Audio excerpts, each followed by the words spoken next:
was once there and some guy just decided to get down on the floor and start doing the worm. Probably just watching people dance, to be honest. This is all he did all night. He didn't have any mates or anything, he just kept doing this. All night, that's all he did. We're at the Twisted Pepper to talk to some of the staff and punters to find out why this place is so different to many others.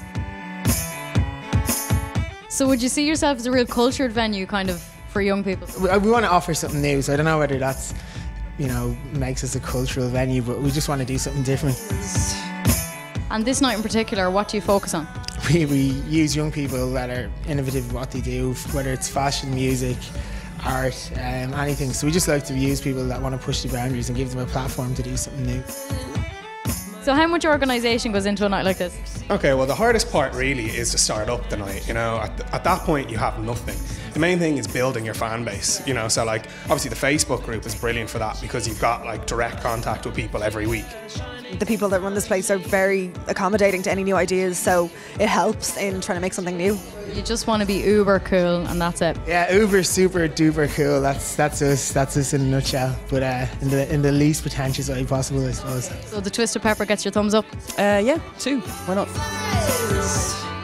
Guys tend to take off their shirts all the time when they're out. I don't like that, do you? No, definitely not. People like pulling like right in the middle of the dance floor. Some of them, they shouldn't be taking their shirts off either. No. It's usually his job to interview people, but today I get to turn the tables and interview him. Hello, Pete Snodden.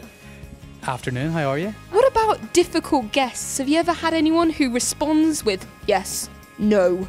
Yeah, I've had quite a few in my time. Probably the one that I always look back on as being the most horrendous experience of my life was Alison Goldfrapp, off Goldfrapp. She came into the studio, really, really, really nice girl, I can't stress that enough, and she was chatting away. As soon as we put the microphone up, she wasn't for speaking. No way. Not for speaking at all. We were speaking to the people who were looking after her PR and looking after her sort of record plug-in afterwards, and they said, oh no, she's very shy. So I got into the Odyssey that night, and she was on stage wearing a wee short skirt to here and a pair of boots to here, giving it all this. Really? And I'm going to myself, and this girl's shy. Any other celebrity gossip you can tell me? Noel Gallagher, most honest guy in the world. Really? Yeah, I interviewed him backstage at the Odyssey one night. I sat down with him and he says, so have you been waiting long? And I said, about 45 minutes to an hour. He says, I bet you'd have told you I was really busy. I said, yeah. He said, I was just sitting over there reading the Mars bar. And he sat down and he apologised for that and got on with it, and he was just an absolute gentleman.